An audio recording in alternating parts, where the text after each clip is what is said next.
I think that's where the confidence comes from in putting. Once you know the product of what you're doing is working.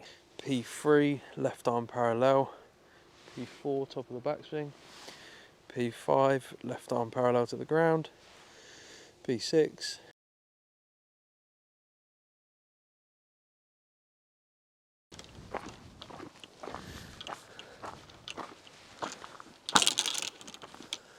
Maintenance day for me, and I want to show you guys what I do to maintain my golf swing. So first off, for me, I am currently using a ball in between my arms, and I've been really big on this for a long time right now. Probably introduced it, I say like a long time as if I've been doing it for years, but probably like 6 months. By the way, for me, that's like the equivalent of 6 years. My mind changes a lot every now and then. So for me to do something for 6 months, it proves it's working. And I've just invested in this new green ball. Very bright, it's a little bit slippery on the arms, but it really does train what I'm trying to do. And for me, if arm structure is in a good place, I just don't think I'm going to hit bad golf shots, to be quite honest. I think when the arms get out and they start doing funky swings in the downswing, that's when all my bad shots come from the arms, I believe. I think there's a lot of other things in the golf swing that can impact what the arms do, but for me, you know, when I went to see Liam, I feel like the movement stuff was pretty good, just the arm intention wasn't quite matching up to what I was doing. As soon as I introduced a ball in between the arm structure was in a lot better place. And I've spoke about it before, but I often get quite pulley with the left arm, so my left arm gets in kind of this position at impact. I get quite holdy with the face. This, however, gets me in a position where I have to keep the arm structure very stable, very secure, in a good structure the whole way through the swing. And the only time I really release this ball is post impact. And yeah, it's been working really well for me, and ever since I've introduced this green ball, it's been really helping. So yeah, this is kind of what I do in my maintenance days, and I'll probably drill this for a good 30 minutes a day. And as soon as I take the ball out, the arms are in a pretty good place. As I say, the movement stuff with Liam, I feel like it's still in my golf swing. I wouldn't say I go through it as much as what I was at the start, but then again, it's definitely something that I monitor. And I often think if I start getting in these positions in the backswing, I'll start introducing that step again. And there's loads of different maintenance drills that we should all have as our core drills, and things that we all have tendencies doing. It's all individual. It's not, just because I'm doing this means that your arm structure needs work on every single day. But for me, the arm structure is something that gets really out, and I need to be aware of. Okay, so moving into my next drill is going to be a left arm only backswing, shown to me by the famous Liam Robinson. And I often like adding in a little step with this one, really getting some body participation, as he said to me in one of our first lessons.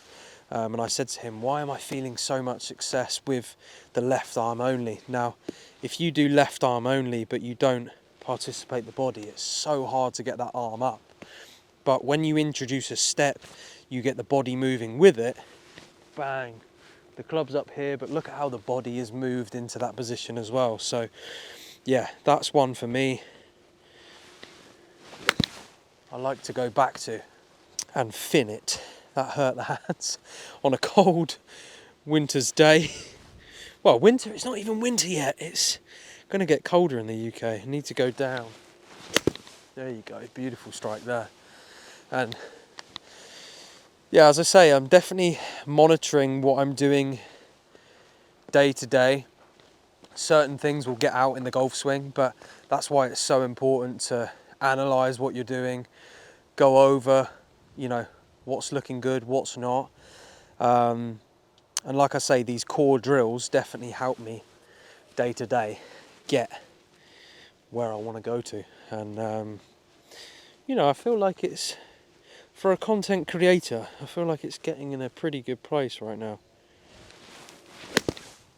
So the third and final one is going to be positions in my golf swing, and this is something that Mac O'Grady was made famous for, the 10 positions in the golf swing. We've got P1 here at setup, P2 club face level with the hands, P3 left arm parallel, P4 top of the backswing, P5 left arm parallel to the ground, P6, P7, P8, P9 and P10.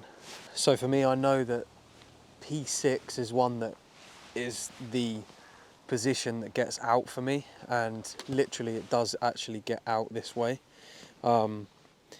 The club on the way down, I tend to get this motion here. The club face is outside the hands, and you know, when I'm swinging at my best, the club face is in this position here. So it's great to have them reference points to go back to and positions to really be spot on and dialed in with the golf swing. So, you know, as I say, I can go back to that P6 position in the downswing and just make sure that club face is in a good position.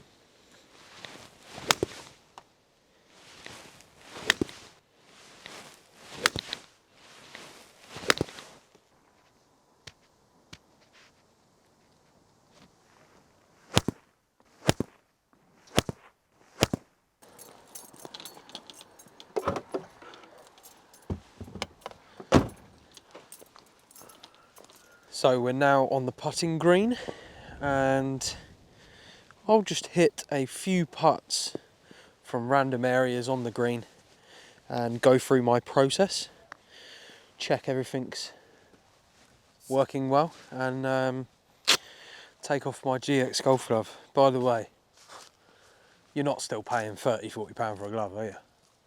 Use code Josh10, get 10% off these gloves. 9 for just £78, plus 10% off with my discount code Josh10.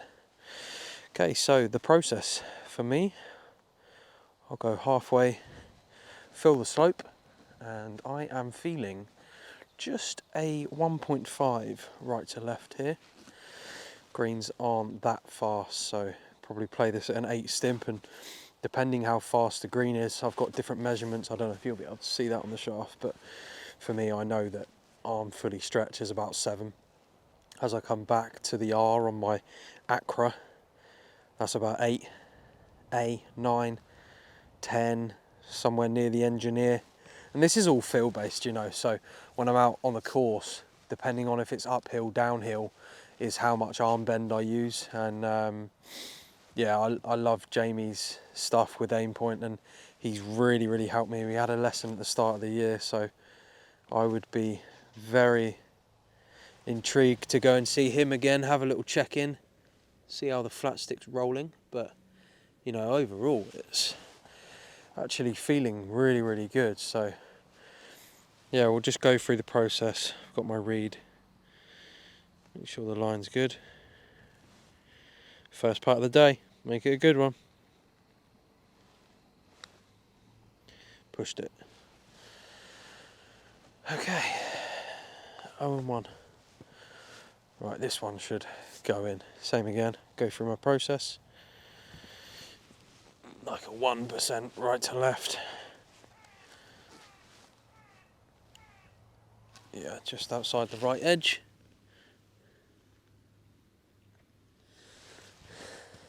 I've actually been going into my putts kind of 2 hands, not set into the grip, and I'm just like setting the face right here, getting the body comfortable. Then I'll get the hands in and then stroke it in the middle of the hole. Yes, please. So yeah, the flat stick's been feeling good. Let's hit another couple putts a little bit further. Now I've tried to line this up perfectly straight. Let me have a little look from this side. Oh, that's pretty good with the old, pretty good with the old eyeballs, that. Okay, so this is where aim point gets scary. Okay, feel the slope like a 2. I'm actually going to go ahead and line this one up as well. Okay, so this is where I think aim point gets really, really good, and the confidence just rises and rises as you go in round playing your round of golf. And especially for me, I've found that once you start getting a good read, you get a good speed, you're starting it online, oh my god, you're literally looking at like 25, 30 footers getting a good read, and bang, it's scary once you start matching them all up together. So this for me is something I would check in pretty much most days. You know, I'm not going to say I practice religiously every single day, because at the moment I don't. You know, content's a heavy part of my life and it's a full-time job, but you know, this is something I do kind of most days of the week. And you know, to maintain a high level golf game, this area is so important. If you're not holding putts, you won't be scoring low ever, unless you're Scotty Scheffler. Okay, so 2% on the first putt. See if this one drops. Okay, in, maybe a little bit firm, went in the left edge. I knew it was a bit more, I knew it! But the point is, when you're tracking on that line, I wanted to hold another one so badly there, but I think that's where the confidence comes from in putting. Once you know the product of what you're doing is working, you know, you can just gain and gain and gain confidence. Yeah, holding putts becomes a lot easier, and especially when you've got a process. That's something for me that I think's really underlooked in professional golf, is how good their process is. And what I mean by process is that they repeat the same routine every single time, and you know, when you're under pressure, you're going through that same routine. Whereas if you were doing it on the putting green 6 hours before that 18th green and you've got a putt to win, you know, that process stays exactly the same, the routine exactly the same. So yeah, one more thing with the putting.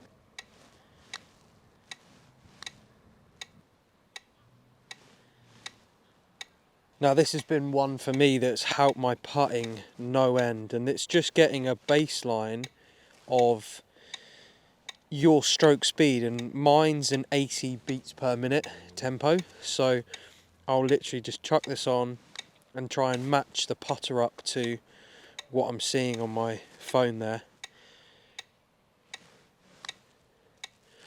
And not to say that I'm religiously gonna have every stroke 80 beats per minute, but just as a baseline, you watch some guys putt and it just looks so like smooth and a great tempo. And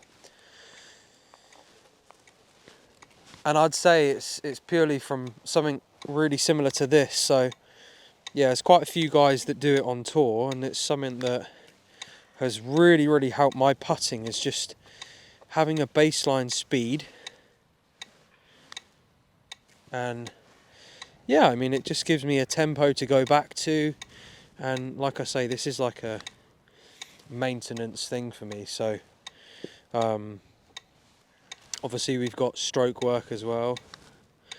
We've got start line work. You know, there's so many different drills, but you know, a bit like what I said in the net there about my full swing, we've got core drills that we do week in, week out, and you know, this is one of them. So it's getting pretty dark here now, but there is a few short game things that I like to go through, and also some stuff that's on the driving range.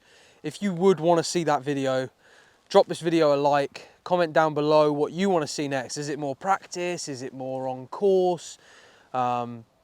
Is it some simulator golf? Let me know in the comments what you want to see, and I'll be sure to get it filmed. So appreciate all the support on the channel. It means the absolute world to me. We'll see you all for the next one.